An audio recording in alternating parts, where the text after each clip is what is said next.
O presidente Dilma não é uma liderança política competente, como foram Fernando Henrique e Lula, honestamente falando, mas tem a ver com uma oposição que está afim, na verdade, de que o circo pegue fogo.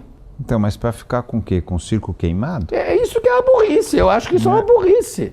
Porque na hora em que forem governar, o circo queimado ninguém governa, não serve para nada. A lona fica ali queimada, ninguém abre de novo. Eu também não compreendo muito bem. Então, eu acho que nós estamos num momento de um autismo político brutal.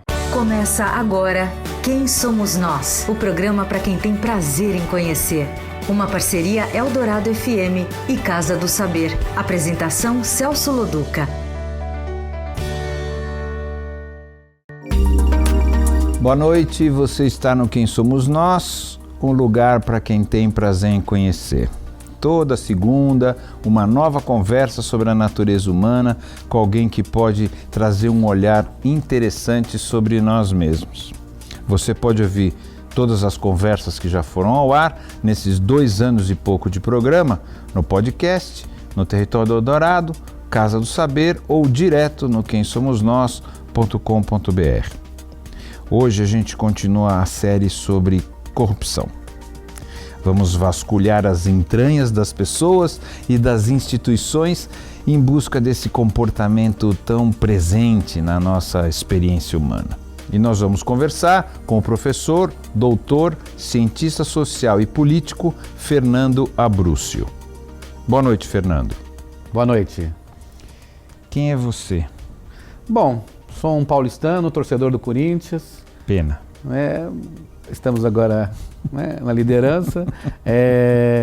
Nasci na periferia de São Paulo, cresci na periferia de São Paulo, estudei em escolas públicas. O que é periferia de São Paulo? Tucuruvi, zona norte de São Paulo. Fiz depois 2 faculdades, uma terminei, a outra faltaram 6 meses. Fiz Ciências Sociais na USP e fiz Publicidade na SPM. Essa que você não acabou? Não acabei, porque eu ganhei bolsa na SPM. Eu também não acabei. Não tem problema. Não, aliás, não muda acho que nada. Não mudaria. Se eu fosse para publicidade também acho que não mudaria. O que eu tinha aprendido já era o suficiente, na verdade. Mas gostei muito da experiência porque, acima de tudo, tinha um clima muito legal de discussão, de ideias. Acho que era a melhor coisa mesmo da faculdade, né? Aprender técnicas. Qualquer pessoa com um certo grau de inteligência aprende. Depois eu fiz mestrado e doutorado em ciência política na USP. Trabalhei em jornal também, trabalhei na Gazeta Mercantil, fui colunista da revista Época, fui colunista do jornal Valor Econômico, tenho um programa na CBN sobre São Paulo e sou isso, pai de 2 filhos. Isso é pouco, isso. Vamos pai lá, de 2 filhos, casado há quase 25 anos e um filho que seguiu a história de publicidade. Outra menina de 7 anos, 15 anos de diferença, para ter 2 filhos únicos. Essa é uma ideia super interessante. Se aproveitar mais os filhos. Foi pensado isso? Chegou a partir de um certo momento, acho que sim. A gente foi tentando. Não foi, mas depois ficou. Depois ficou. E eu acho que é muito gostoso, porque eu adoro criança. E acho que é uma coisa muito legal você poder aproveitar dos filhos, né? Trabalho na Fundação Getúlio Vargas, sou professor da Fundação Getúlio Vargas, já fui professor da PUC também. Lá coordeno a graduação em Administração Pública, que é um desafio enorme no país, Celso, porque a administração pública como política são vistas já de cara como uma coisa negativa e não há país que se desenvolva sem boa administração pública, sem boa política, sem bons serviços de educação, saúde, sem boas leis. A Europa, os Estados Unidos só se desenvolveram porque tem diversas escolas e grande capital humano em administração pública e política. Já tivemos, ou é mentira isso? Essa sensação de que antigamente o serviço público, a administração pública atraía as melhores pessoas porque pagava melhor, dava estabilidade, é um mito. Acho que tem uma ilusão aí, que na verdade é porque antes os serviços públicos eram para poucos. Quer dizer, o professor que dava aula na década de 50 era um professor que dava para uma pequena parcela da população. Portanto, podia receber mais e dava para sua mesma classe social, para a classe média. Hoje um professor dá aula para os mais pobres. E, em geral, esse professor também vem das camadas mais populares. Então, é uma ilusão isso. E ainda há uma grande classe média, né, Celso, no serviço público. Se você pega o Judiciário, o Ministério Público, as universidades, Os salários podem não ser os melhores, mas não são os piores do país. Quer dizer, você tem uma classe média do serviço público forte e tem também alguns serviços públicos de qualidade. Quando você vai a um poupa-tempo, por exemplo, e vai em outros países também tirar documentos, o Brasil não deixa a perder com isso. Se você olha algumas instituições de educação no Brasil, a gente tem uma tradição de educação para cegos, nós temos uma tradição de educação em algumas áreas específicas também de pessoas com deficiência, que são interessantes. Não por acaso nós temos até bom desempenho nos Jogos Paralímpicos, né? Uma coisa surpreendente, né? Nós estamos lá no nível... Não dá para entender no muito nível lá, bem mas isso. tem a ver com políticas que o país adotou de ação articulada entre Estado e sociedade para pessoas com deficiência. O Brasil é muito desenvolvido nisso. Tem uma alta inclusão dessas crianças em escola pública, tem um trabalho com a ACD muito forte. Então, eu não diria que os serviços públicos no Brasil sejam todos uma porcaria. Nós temos ilhas de excelência. A legislação, a forma como funciona a administração pública brasileira precisa de um choque de modernização, mas tem muitos grupos que resistem. Não só dentro do Estado, Celso, dentro da sociedade. Advogados, o Brasil é uma cidade de cartórios, todo mundo quer ter seu cartório, seu diplominha, aquilo que diga, olha, só pode fazer isso quem tem o diploma tal. Então, tem coisas que são mais... Reservas de mercado. O Brasil é o país dos cartórios, das reservas de mercado. Meu amigo Marcos Lisboa do INSPER diz que é o país da meia entrada, né? De fato, é isso. É um país em que todo mundo fica colocando o seu pedacinho dentro do Estado. A gente não entrou ainda no capitalismo. Eu tenho uma sensação, não é verdade? Que o Brasil ainda não acredita em concorrência. Não, o Brasil é capitalista, mas não gosta de competição. É essa então, coisa. Eu não consigo compreender muito bem esse, né? Assim, porque a competição, teoricamente, deveria valorizar os talentos, quem é melhor, e etc. Só que a gente vê que não é assim que funciona. Isso é cultural, não é isso? Isso tem a ver com a história do país, né? Estudou isso, isso vem... Não é uma coisa que a gente... Não é uma característica do povo. Não. Isso é uma característica histórica, que está nas leis, que está em grupos sociais que defendem isso. Gente, o Brasil não consegue fazer divórcio não litigioso sem advogado. Quer dizer, a brincadeira é que já que vai precisar de advogado, vamos brigar, né? Quer dizer, assim, é uma sociedade que tem, de fato, grupos e cartórios. Nós temos até hoje formas de prisão especial para quem tem diploma de ensino superior. Quer dizer, a alegação que, obviamente, dado o seu status social, você não pode se misturar com os demais. É isso. O Brasil teve escravidão, Celso. A escravidão criou uma ideia de uma sociedade em que todo mundo almeja a desigualdade. Todo mundo quer a desigualdade. Os Estados Unidos teve também. Mas a escravidão dos Estados Unidos foi muito localizada no lugar e ela teve uma derrota fragorosa. Quer dizer, uma derrota que significou... Da guerra. Foi a guerra que mais morreram americanos. Mais do que a Segunda Guerra, mais do que o Vietnã. Morreram 650 mil americanos. Foi Quer dizer, a ferida da guerra fez... Quer dizer, o racismo continuou. Sim, mas no sul dos Estados Unidos. Quer dizer, o racismo continuou. A escravidão não, mas o racismo sim. Muito pior do que no Brasil, inclusive. Muito pior. Muito mais agressivo. Agressivo, institucionalizado. Então, aqui não. Aqui ficou camuflado. Camuflado, mas ninguém gosta da igualdade. Essa é a ideia. A sociedade brasileira, as pessoas não gostam da igualdade. Um pouco, eu sempre digo para meus amigos economistas que falam da coisa da competição, eu falo assim, antes da competição tem que ter igualdade. Exatamente, condições iguais para começar a competir. Então, se a gente não deu condições iguais na educação no Brasil, estamos começando a fazer isso nos últimos 15 anos, é muito pouco tempo. Educação é um processo que, para ter resultado, demora 20 anos. Nós não demos igualdade do ponto de vista de acesso a serviços públicos, né? Todo mundo tem o seu, né, digamos, o seu cartório, o seu despachante. O Brasil é o país de despachantes, Celso. Você paga para alguém ser você mesmo. O Detran, antigamente, tinha uma fila, hoje não, uma fila só para os despachantes. É isso mesmo. Então, que quebrava os galhos também ilegalmente. Claro. Com todas as graninhas e corrupções que tinham ali. A corrupção uma coisa fica meio grudada na outra, não é isso? A corrupção, ela tem uma relação muito grande com a ideia de desigualdade no Brasil. Com a ideia de que alguns grupos são mais iguais do que os outros. O Milor Fernandes dizia isso, né? Que o Brasil é o país em que alguns são mais iguais do que os outros. Então, é preciso, portanto, combater não só a corrupção no sentido mais geral, é claro que é preciso, mas combater essa ideia de que todo mundo busca a sua desigualdade. A vantagenzinha, a vantagem. Como eu dou a volta nas coisas. O jeitinho, né? O jeitinho é o termo que a gente consagrou. Então, a gente precisa combater isso, porque o Brasil ainda é o país que todos almejam a desigualdade, pobres e ricos. Todo mundo quer o seu canal, o seu jeitinho. Se diferenciar. Levar vantagem e tudo. Levar vantagem também era a lei de Gerson. Coitado do Gerson, mas virou a lei do Gerson. E o Gerson corria por boa parte do time, lançava. Ele não tem nada a ver com a lei de Gerson, né? Mas ele ficou com a lei de Gerson por causa de uma propaganda de cigarro. Do Vila Rica, lembra disso? Exatamente.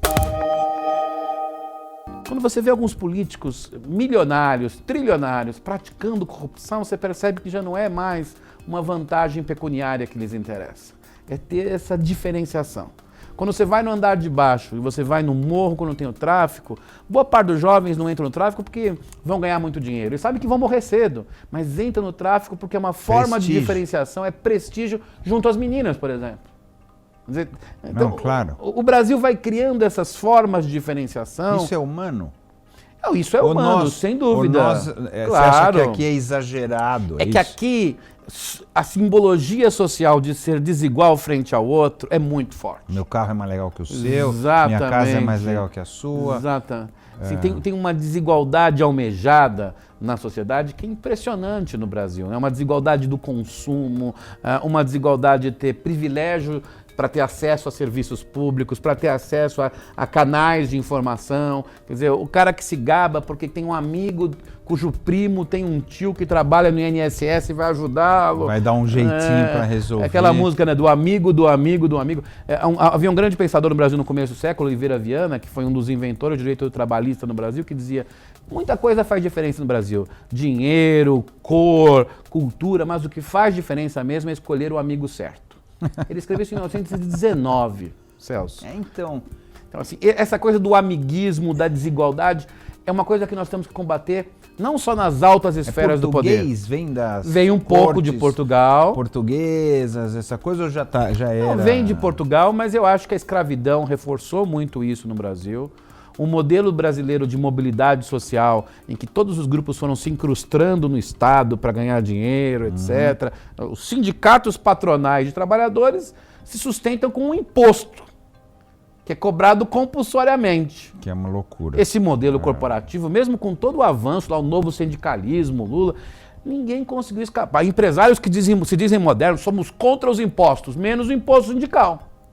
Você fala assim: eu sou contra a CPMF. Fala assim: ótimo, então amanhã não tem mais imposto sindical, paga quem quiser. Não, aí não. Aí não. Mas, assim, então é um país que desenvolveu-se num tipo de capitalismo não só com baixa competição, mas a ideia de um capitalismo de prestígio. Como é que você consegue encontrar seu canal no determinado lugar que você está na sociedade para ter prestígio e acesso ao poder. O Faoro chamava isso de estamento burocrático, né? Um estamento, você cria um estamento e você não quer sair daquele lugar, você não quer mover-se. Porque mover-se depende de competição, de ser talentoso, e tem de mudança, risco, e de tem mudança, tem risco. E mudança, e de uma maneira geral, quem está no andar de cima, vamos chamar assim, tem gente que fala da casa grande, né? Quem está ali não quer que mexa nisso. Não quer. Então eu acho que tem um trabalho cotidiano, que eu acho que o Brasil nos últimos 20 anos, a democracia fez muito bem ao Brasil, Celso. Eu falo isso claramente. Você tem quantos anos? Eu tenho 46. Você não pegou a ditadura, pegou eu o finalzinho, peguei, mas eu você peguei... não pegou a hora dura. Assim, a hora do golpe não, mas eu estudei em escola pública e eu cantava os 4 hinos. E tem dia que eu acordo à noite educação com esse... moral e cívica. Eu canto com os... Eu lembro, né? Salve, lindo, pendeu... Teve uma lavagem cerebral. Isso foi uma lavagem cerebral, quer dizer... tem pesadelo. É terrível, terrível. Hoje eu dou risada, porque não tem outro jeito, né? Nem a psicanálise resolve, né? Mas eu acho que a democracia fez muito bem ao Brasil. O Brasil tem melhorado e eu acho que é importante frisar isso porque eu vejo esse pessoal indo nas manifestações e eles não têm ideia do papel da democracia. Não, os caras estão pedindo para voltar ao regime militar. Regime militar, os caras querem derrubar uma presidenta eleita sem uma justificativa legal para isso. Assim, tem uma ideia de que a tortura não foi nada disso. Outro dia um aluno me disse isso, que a tortura não foi nada disso. É por isso que ainda tem tortura nas delegacias no Brasil. Não acabou a tortura. Não. Então, até porque desde a escravidão a gente acha que tortura é o que resolve. Então, assim, eu acho que a gente tem que frisar que a democracia é muito importante, mas ainda temos um trabalho muito grande pela frente, que é um trabalho cotidiano de criar uma sociedade baseada na ideia da igualdade, na ideia do talento, na ideia da competição. É isso que é uma sociedade livre.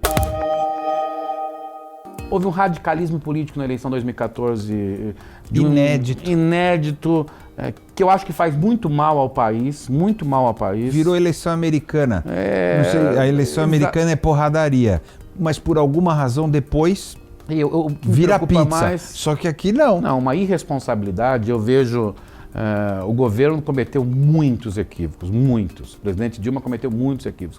Mas eu vejo gente da oposição votando contra o que ele acredita. Gente, isso é oportunismo. Isso não tem nome, isso é oportunismo. Quando chegarem ao poder, vão ser cobrados. Não estão tendo visão além... Porque, no fundo, isso tem um pouco, só um parênteses, o Brasil, a frase do Stephen Zweig, que o Brasil era o país do futuro, eu sempre acho que o Brasil é o país que não quer pensar o futuro.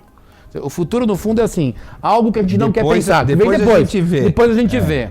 E o Brasil nunca teve tradição de pensar o futuro. De planejar. De planejar, né, de o Brasil estar envelhecendo, o que vai fazer com isso, a questão ambiental. Isso não é de agora. Historicamente, o Brasil sempre foi um país que não quis pensar o futuro. E eu vejo essa oposição atuando, essa oposição é muito míope, muito míope. Então, tem uma coisa conjuntural, mas tem uma coisa estrutural. O Brasil melhorou muito nos últimos 25 anos. Eu acho que isso tem a ver com a Constituição, tem a ver com a sociedade, tem que frisar, isso tem a ver com a sociedade. Acho que Fernando Henrique e Lula foram bons presidentes, fizeram coisas muito boas. O Brasil avançou. Avançou, inegavelmente. Nessa direção que você estava falando de um dia seremos todos iguais, ou deveríamos ser. Acho que é inegável também isso. Eu acho que de 93, quando o Fernando Henrique, na verdade, vira primeiro-ministro do Itamar, até 2013... Então, do Itamar para cá foi bom, porque o Itamar, com todas as maluquices da calcinha e tal, não sei o quê, foi um governo excelente, que no final estabilizou a moeda brasileira. Nós tivemos, portanto, quase que como se fossem 20 anos dourados. Só que, estruturalmente, houve coisas que nós jogamos para baixo do tapete e não mudamos.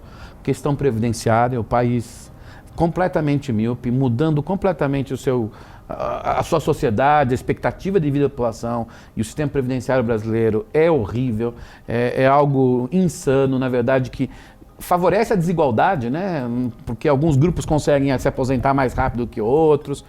Nós temos um sistema, digamos, trabalhista... Posso só parar no previdenciário? Tem gente que fala o seguinte, que é cruel agora querer dizer o seguinte, os caras trabalharam, agora que ficaram velhos, querem mudar o sistema previdenciário. Mas isso sempre tem regra de transição, e não quer pagar. Isso não é verdade. Mas não é isso, não tem esse argumento. Fala, que coisa é essa? Sabe quando... Sacanagem. Vocês prometeram uma coisa e a hora que eu cheguei lá, vocês mudam, né? Vocês governo, ou vocês sociedade. Que sacanagem é essa? Tem gente que coloca assim, né? Olha, porque usa o termo até direito adquirido, botar a culpa no velhinho. Agora a culpa é dos velhinhos. Não tem gente que fala assim? Mas todas as reformas previdenciárias tiveram transição em vários lugares do mundo. O Brasil tem que querer caminhar para ter uma idade mínima de uns 65 anos, com uma transição importante. Isso é fácil de fazer. As pessoas vão chegar... Por que a gente não faz? Não faz porque, por um lado, tem grupos que ganham com o atual sistema previdenciário. Esta é a verdade, no serviço público, nos sindicatos. Ganham? Ganham, porque se aposentam mais cedo. Nesse sentido. Com 50 anos o cara se aposenta. Exatamente, você vê, isso é impressionante. Você tem gente na polícia militar se aposentando com 48 anos, professores com 52, juízes próximo dessa idade. Isto é uma vergonha, e insustentável economicamente e que favorece, comparado à população, quem tem mais renda. Quem é mais pobre, trabalha no canavial, esse aí se dana. Esse não vai conseguir nem comprovar o INSS e vai entrar lá no sistema de assistência social para ganhar um salário mínimo. O que isso não precisa tirar, isso é um avanço. E não é isso que quebra a Previdência. Então, assim, por um lado tem isso e por outro tem sempre esse argumento do medo, né? De que achar que vai... O direito adquirido. Aliás, o termo direito adquirido, Celso, nasceu na votação da Lei do Ventre Livre em 1871. Era a lei que os negros... Os nascidos de escravos estariam livres. Quando chegou um fazendeiro, o senador, e disse, mas eu comprei o escravo, alimentei sua família e vou perder o direito adquirido sobre o filho dele? No Brasil, o direito adquirido é isso, infelizmente. E a Câmara hoje é pior do que já foi, né? Pelo menos... do ponto de vista... da experiência política. Isso, é muito pior do que já foi. Então, Como é que funciona? Nós não estamos andando para frente. Eu vou dizer né? assim, as pessoas foram para as ruas falando palavras de ordem sem nenhuma ligação com políticas públicas. Isso não dá certo, Celso. Falar assim, mais Mises do que Marx. Isso não tem nenhum sentido em políticas públicas. Pode ser divertido, engraçado, ou por que não torturaram e não mataram a Dilma? Falaram isso. Que loucura. Isso é uma loucura isso. Você tem que falar o seguinte, fazer uma manifestação. A manifestação de 2013, a única coisa que deu certo foi os 20 centavos. É isso mesmo, você tem que ter um foco. Qual é o foco? Ou a discussão sobre que tinha uma lei da mordaça proposta para o Ministério Público e aquela manifestação em 2013 evitou que fosse aprovada no Congresso. Na hora em que tiver foco, a coisa vai. Eu me lembro que um membro desses movimentos de rua foi em junho na GV, tinha um debate sobre reforma política, e ele falando mal dos políticos, dos partidos, e um colega meu, professor da USP, professor Fernando Limonge, assim, parou, não deixou ele continuar, falou assim, para com isso. Só tem duas saídas, ou você entra num partido ou você cria um partido. De resto, o que você está falando é bobagem. Ou é autoritarismo. Ou é autoritarismo, querer... é pior. É pior. A alternativa é pior, é isso que eu acho que as óbvio. Pessoas não entendem. É uma porcaria, mas a alternativa é pior. Muito pior, muito pior. Eles querem que o Bolsonaro venha ao poder, é isto? Não dá. Então, assim, nós temos que chegar para as ruas e ter temas. Assim, é isso que nós queremos. Nós queremos reforma da Previdência, queremos melhores serviços públicos. O que fazer para ter melhores serviços públicos? Então, nós temos que Mas ter... não queremos imposto também. Então fica um negócio complicado, você fala assim, eu quero ônibus melhor, mas eu não quero pagar por isso. Não, ou não quero... Você pode até discutir. Falta uma matemática, claro, não falta claro. também? Eu quero tudo, mas não quero pagar nada. Não, se os empresários falarem que não querem mais o imposto sindical, eu aceito o discurso deles sobre impostos. Mas eles não vão falar isso, porque é isso que sustenta todo o sistema. Assim, vamos parar com essa brincadeira e vamos ser mais responsáveis. Vamos fazer uma tabela de ativos e passivos brincando. Você coloca assim de um lado, assim, ó, esses tributos aqui é que nós vamos ter, é essa receita, vamos parar com remendos todos os anos. E o que nós vamos. Porque isso aqui tem a ver com um conjunto de gastos que nós achamos importantes. E no meio dessas duas tabelas, assim. Mas você não tem que ter um projeto político? Quando você fala nós, não tem que ser quem ganhou o poder? Quer dizer, alguém não é assim que funciona na democracia também? Tem que ter isso. Acho que tem duas coisas aí, Celso. Uma é a sociedade fazer agenda, demandar coisas. Por exemplo, a questão do casamento homossexual nos Estados Unidos, quem mudou foi a sociedade. Os partidos fingiam que não eram com eles. Se esconderam. Se esconderam, né? Correram atrás. Esses estavam atrás do armário, na verdade, dos partidos, não são sexuais, e eles ganharam. Esta é uma forma, não é a única, mas é sempre essa. A outra é via partidos. E aí eu acho assim o seguinte, nós tivemos uma elite política que teve um trabalho muito importante no país, se você tem uma perspectiva histórica. Ulisses, Brizola, Fernando Henrique, Covas, Lula. Esses caras fizeram durante uns 25 anos coisas que os outros políticos durante 200 anos não fizeram. É isto que a gente tem que dizer. O que é verdade. É verdade. Só que essa elite política envelheceu, alguns até já morreram ou estão aposentados, e não deixou gente nova entrar na política. Criaram barreiras de entrada. Você olha a elite do PT e do PSDB, eles evitaram que gente nova entrasse no jogo. Brilhasse. É isto. O PSDB não consegue lançar ao governo do Estado e da Prefeitura de São Paulo alguém que não seja de dois nomes. O PT, para o Fernando Haddad sair como candidato, eles tiveram que derrubar todo mundo, todo aquele grupo de eleição que roubaram, e o Lula colocou. O que não é o melhor método. Não é muito democrático. Não é muito democrático, né, Celso? O Brasil precisa ter, sabe o quê? Primárias nos partidos, como tem nos Estados Unidos. Tem um impacto brutal. Tem que ter uma vida partidária mais ativa. Você pode, por lei, obrigar que você tenha primárias. Né? A última eleição em São Paulo, o PSDB tinha as primárias, que eu achei que era uma história ótima. No último segundo, veio alguém lá e... Fizeram um acordo e tudo. E no PT... E nada aconteceu. E no PT, que é o outro partido que a gente poderia comparar ao PSDB, nem primárias houve. Por que a gente não consegue chegar nesse mas ponto? Mas o Brasil tem uma tradição... Fica ainda nessa bobeira infantil. Esse é limpinho, esse é sujinho, ele rouba e eu sou honesto. Onde que a gente não amadureceu? Onde que a gente não... É porque não tem estudo, a sociedade? Qual que é o... eu acho porque não é um raciocínio muito difícil, né, de se chegar? Por que a gente não chega? Não é um raciocínio difícil numa sociedade que se baseia na ideia de igualdade. Mas numa sociedade que não é baseada em igualdade é um raciocínio difícil. Porque você se coloca sempre com um prestígio, com um poder social... Eu sou honesto, você é desonesto. Superior. Mas cola muito Como ainda disse isso. recentemente o Jair Bolsonaro, o Brasil agora está sendo invadido por haitianos, bolivianos e sírios que vão corromper a nação. Então, isso. A Europa tá assim também. E vai. Não, mas a Europa são sociedades mais igualitárias do que a nossa. Os e o alemães papo não eram os deles bárbaros. Os alemães não eram os bárbaros. Nós lembramos da história. Se você para cima de Roma... os que invadiram Roma eram os bárbaros. E hoje ninguém vai dizer, sobretudo depois do 7-1, que é uma barbaridade, digamos assim, que os alemães são bárbaros. Assim, alemães... Os gregos parece que acham isso. Com alguma razão, digamos assim. Com alguma razão. Então, mas, e aí a Merkel agora foi bonitinha, foi bacaninha para receber os refugiados, para limpar um pouco. Não, porque né? A Europa porque vai ela ter estava de vai maldade, mudar. mas a Europa está no mesmo... Mas está com esse mesmo sentimento. Mas a Merkel já sentiu, sabe que é irreversível o processo de mudança da Europa do ponto de vista populacional. Porque as famílias não procriam. Vamos direto ao ponto. As famílias, há um envelhecimento. Como vai renovar? Está tudo renovar? correto. Mas assim, que a gente estava falando o seguinte, o outro vem da sensação de uma sociedade não igualitária. Lá na Europa é uma sociedade igualitária. Não, isso é verdade. E eles estão vivendo isso hoje de uma maneira, né, a ultradireita, seja na Grécia, seja na França, Alemanha menos, né, porque eles têm medo lá do nazismo. É que no caso brasileiro o outro não precisa ser na estrangeiro. Hungria, na Áustria, a Hungria é um horror, tá certo? Assim, então, é que na verdade o outro no Brasil não necessariamente precisa ser o estrangeiro, pode ser o preto, né? O negro da periferia, o pobre. Né? O pobre. Isso. Porque eu acho que no Brasil tem essa questão também assim, pobre, branco, estrangeiro ou não, se é pobre... Não, acho que tem a coisa da pobreza, mas tem a coisa da cor no Brasil. Não, as duas coisas. Não, né? as duas coisas combinadas, mas também pode vir um cara branco, desde que seja pobre, ele também é outro. Sim, sim. Né? Mas eu acho que assim, a gente tem que começar a pensar em como criar um projeto de sociedade mais igualitária, não só na cultura, mas nas instituições. Acabar com cartório, despachante, digamos, privilégios e monopólios de diploma, cartéis. É isso que acho que essa que é a briga boa do Brasil. Essa é a briga boa do Brasil. Eu concordo com você. A questão é como.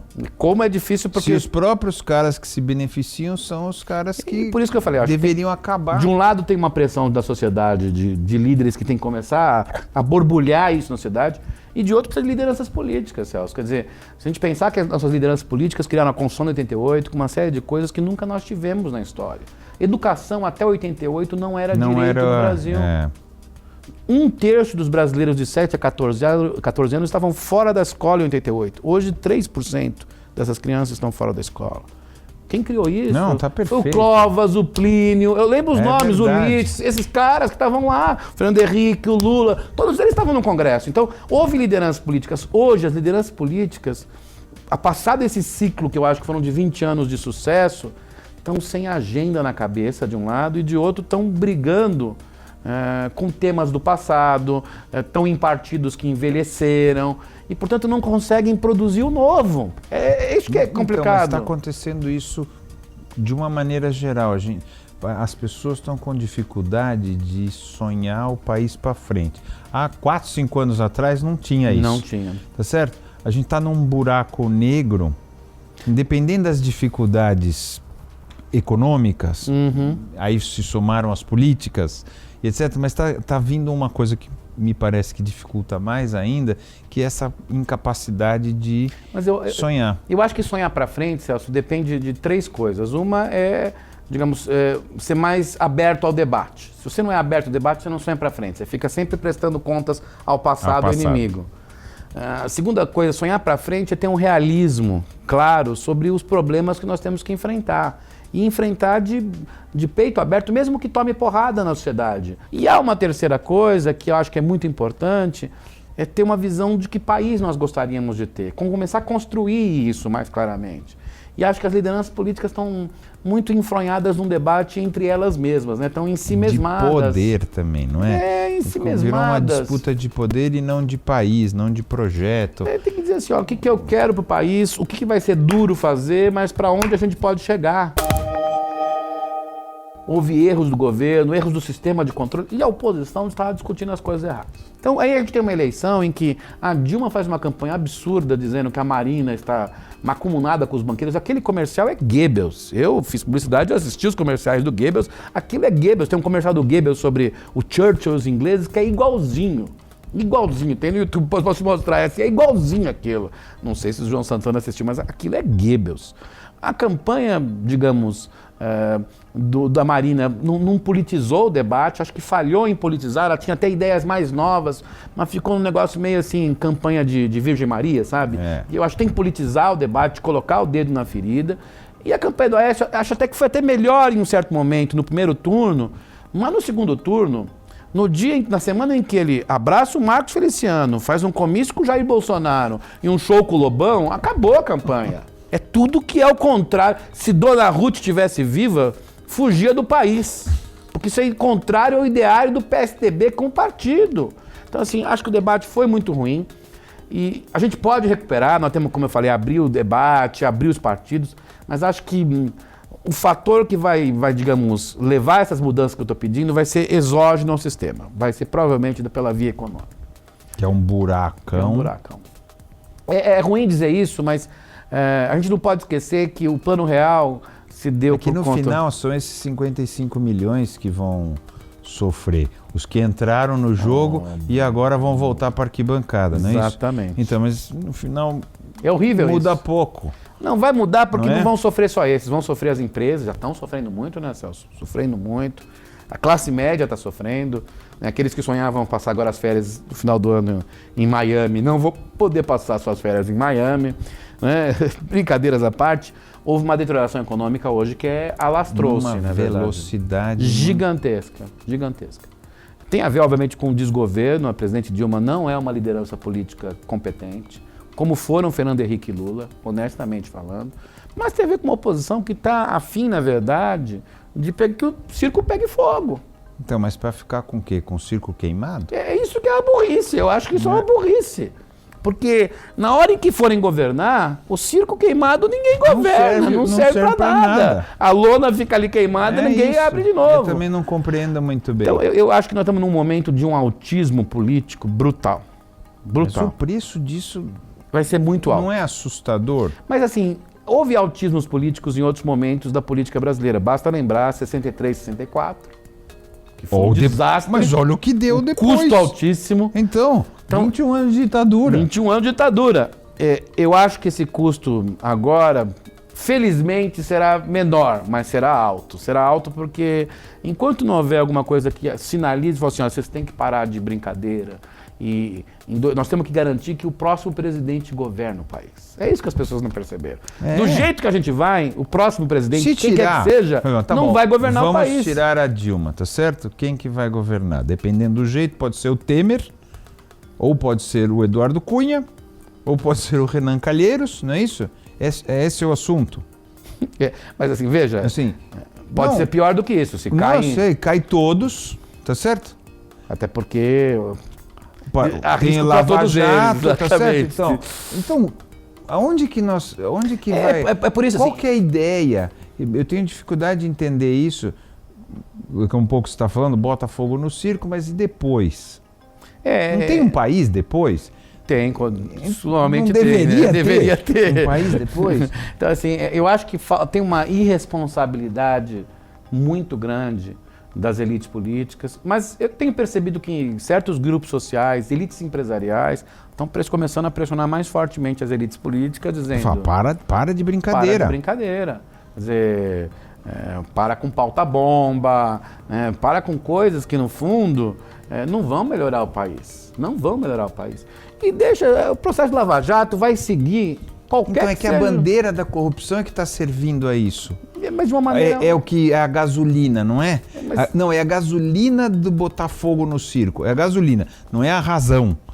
Ou não, você não vê assim? Mas assim, se for pelo ângulo da corrupção... É tudo ladrão, então tira esses caras e que a gente vai entrar no lugar. Não é mais ou menos esse? A gente quem, né? Não, então, mas esse é o discurso, não é esse? Se for a coisa da corrupção, o processo da Lava Jato está seguindo institucionalmente pelas vias que devem correr. Ponto. Esperemos. Enquanto isso, não dá para o país ficar em suspenso. A política, como dizia Ulisses, não suporta vácuo. Precisa fazer alguma coisa. Sobretudo o Aécio, ele ainda está sonhando com a eleição de 2014. Né? Outro dia o Fernando Moraes fez a brincadeira que eu achei muito divertida, lembrando do Salazar. Né? O Salazar, no final da década de 60, teve um derrame e não podia mais governar, mas também não podiam tirá-lo do poder. O cara tinha sido ditador por décadas. Então colocar ele numa cidade do interior de Portugal, né, o Marcelo Caetano, o general, vai lá e governa, e lá na cidade do interior davam para ele assinar decretos que não existiam, para indicar nomes que não existiam. Só para ele achar que estava... Podia fazer isso com a Aécio, porque o Aécio não acabou a eleição de 2014 para ele, assim. Ele assim, precisa acabar.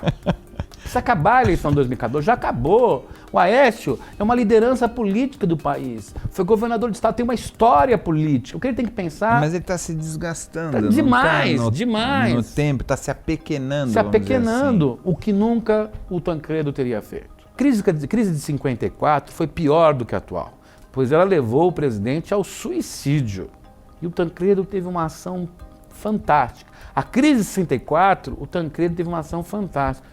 O Aécio devia olhar para o Tancredo e pensar no qual é o papel dele. O tamanho que o avô dele teve. Porque assim, em eleição, mais do que ganhar ou perder, é saber o tamanho que você sai dela. A Dilma e o Aécio saíram menores. Esta é a verdade. E o Aécio está querendo diminuir ainda mais. Ele está disputando com a Dilma para ver quem vai ser o anão político do futuro. Tem que mudar isso. Então, eu acho que as lideranças políticas estão... Essa rinha PT-PSDB... já não faz destruindo o país. Isso não faz o menor sentido. E com o PMDB mandando nos dois, no final das contas. No final das contas, os dois dependem do claro. do velho e bom PMDB. Quem manda é o PMDB, então, né? assim, tem que parar com isso, começar. E por isso eu acho que tem gente da sociedade mais independente dessa briga. Eu tenho vários amigos e acho que PT e PSDB fizeram ótimos serviços em várias coisas no país. Não sou daquela verdade. Não gosto do Fernando Henrique, gosto do... Isso é bobagem. O Fernando Henrique foi um excelente presidente, Lula também. Acho que a Dilma foi, comparada aos dois, um desastre. Esta é a verdade.